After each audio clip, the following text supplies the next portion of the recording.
Bonjour, aujourd'hui on va présenter notre travail de session en bourse et finances personnelles, la simulation boursière qu'on a faite tout au long de la session d'automne.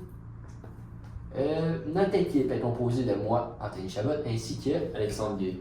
Donc, on va commencer par parler de notre profil d'investisseur. On a fait un test au début de l'année pour définir ça va être quoi notre profil d'investisseur. Ben, on était plus enclin à être le profil d'investisseur. Donc, moi, j'ai été désigné comme un investisseur plutôt dynamique qui aimait prendre du risque, mais plutôt modérément. Donc, qu'est-ce que ça veut dire? C'est que je ne vais pas être dans l'excès des actions vraiment certaines ou vraiment risquées comme la crypto-monnaie. Je vais être plus dans des choses moyennes, dans les actions technologiques par exemple, où est-ce qu'il y a un assez bon rendement, mais qui peut avoir aussi du risque. Donc, ça, c'était pour ma part. Moi, j'ai eu le type de profil prudent. Donc, dans le fond, c'est je prends moins de risques, mais dans le fond, c'est ça que vu que je prends moins de risques, j'ai plus un revenu stable, puis je fais moins, ça fluctue moins dans mon compte. Puis c'est ça, j'ai moins de risques, donc moins de pertes, mais sans non plus moins de gains. Exactement. Pour le travail, notre équipe, on a décidé de prendre de quoi de plutôt dynamique pour vraiment tester les marchés boursiers pour voir ça pouvait être quoi le rendement sans être dans l'exagération. On voulait voir qu'un manager pouvait faire environ 3 mois. Donc, on va aller avec du rendement, quand même un bon rendement, mais qui est quand même un peu risqué. Donc, c'est ça notre profil d'investisseur.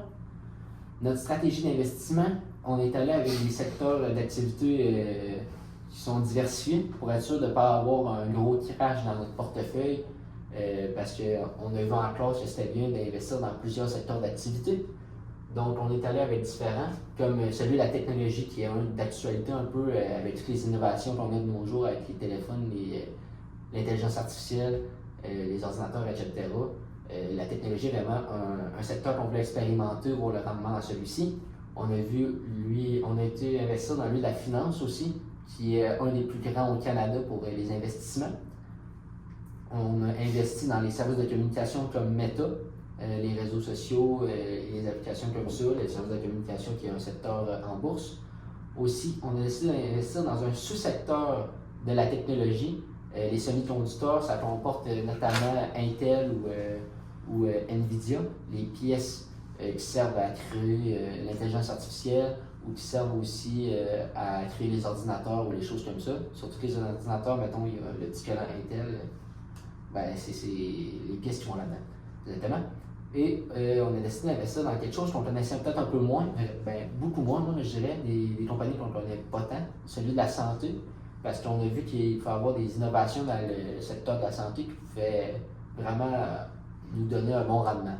Comme on avait vu qu'en santé, dans la dernière année, il y avait des pilules afin de perdre du poids, puis ça, on avait vu que ça pouvait créer un bon rendement, les soins médicaux, les vaccins, tout ça, on connaissait moins ça, puis on voulait apprendre à connaître ça un peu. Donc, les critères d'achat, dans le fond, qu'on a choisi pour décider quelle compagnie dans laquelle on allait investir. On a commencé avec des entreprises avec des avantages concurrentiels aux autres compagnies, dans le fond, comme par exemple Apple qui a un gros avantage contre Samsung parce que c'est quand même beaucoup plus populaire. Ensuite, on a décidé de choisir des compagnies avec des indices de bêta entre 0,7 et 1,8 parce que dans le fond, on voulait des compagnies qui restent un peu stables et qui ne vont pas non plus dans les excès.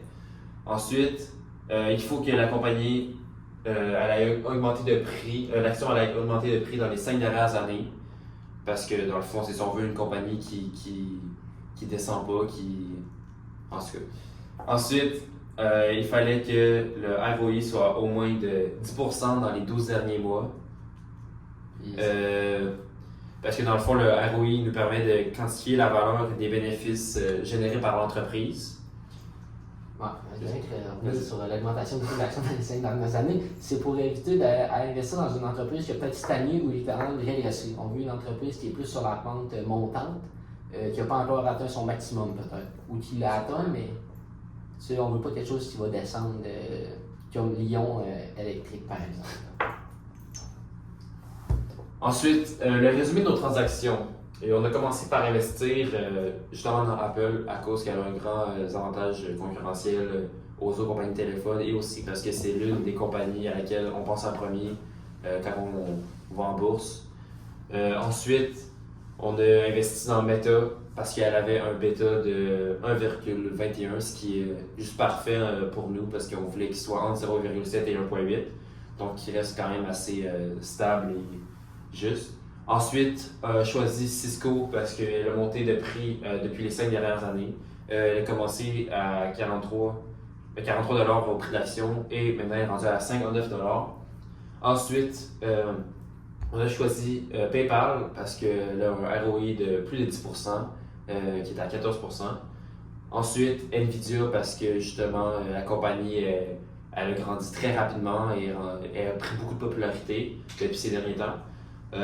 Ensuite, on a choisi Intel parce qu'elle faisait partie du secteur de technologie, secteur semi-conducteur. Ensuite, Microsoft, Boston parce qu'on voulait au moins une compagnie dans le domaine de la santé. Puis Visa dans le secteur des finances et la Banque Royale.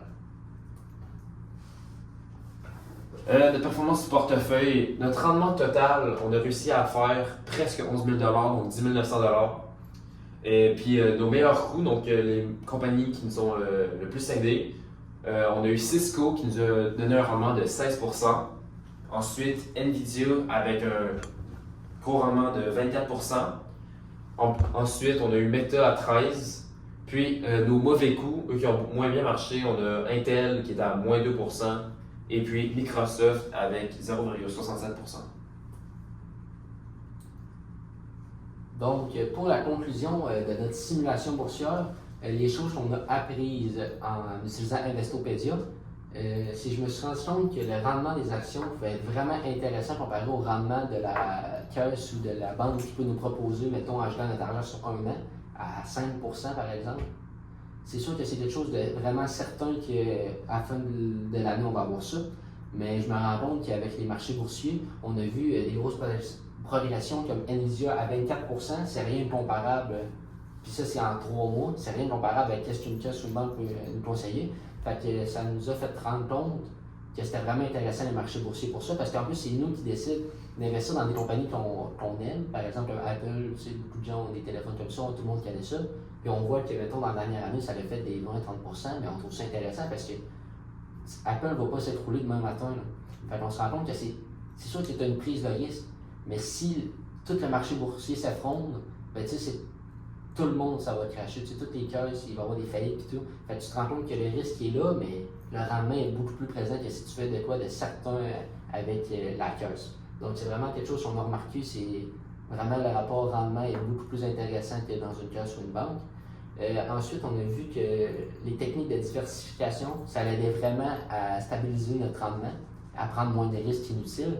Parce que si on investit tout dans l'aspect technologique avec Apple, Nvidia, Intel, etc., puis que ça crache demain matin pour une raison X, ben au moins en diversifiant, il va y avoir des actions dans d'autres secteurs qui vont quand même s'améliorer, comme par exemple avec des secteurs défensifs comme l'or ou le secteur de la santé qui va avoir fait une avancée, ben ça va plus se stabiliser, avoir un rendement qui va être plus stable que si on investit tout dans la même chose. Donc on voit qu'on peut diversifier nos investissements, par exemple avec l'immobilier aussi, c'est pas obligé d'être juste dans le secteur des marchés boursiers. Aussi, une autre chose qu'on a vu, c'est le risque et le rendement. On a bien compris que plus que tu prends de risques, ben, des bons risques, plus tu vas avoir de chances de rendement, et le contraire est aussi vrai. Parce qu'il n'y a pas de rendement prolifique qui fait que c'est sûr que tu vas avoir tout ton argent sans prendre aucun risque, c'est impossible. Mais c'est savoir doser le rendement par rapport au risque que tu es prêt à prendre. Donc, pour certains, ça va être plus prudent que Alexandre, puis pour moi, ça va peut-être être un peu plus risqué. Mais c'est savoir se connaître, puis qu'est-ce qu'on veut. Donc, aussi, qu'est-ce qu'on a appris durant la simulation boursière, puis le cours de bourse, c'est les indices boursiers qui peuvent être très intéressants, qui peuvent nous aider à savoir dans quoi acheter, puis les secteurs qui peuvent être meilleurs, par exemple, ou les périodes, les tendances qui vont s'amener. Par exemple, avec le Fear and Greed qu'on a vu en classe, ça, à savoir si les gens sont plus acheteurs ou vendeurs des actions, s'ils ont confiance ou non avec le marché boursier. Fait que ça, c'était vraiment intéressant de savoir ça pour des connaissances personnelles, mais aussi pour des investissements dans la simulation boursière. Quelque chose qu'on a trouvé aussi intéressant, c'est l'indice bêta qui sert à savoir si notre action va être une action qui va vraiment varier avec le marché boursier ou elle va être plus conservateur, elle va moins varier, même s'il y a un gros crash, elle va moins varier que le S&P 500 va être plus stable. C'est ça. Puis d'autres qui peuvent être beaucoup plus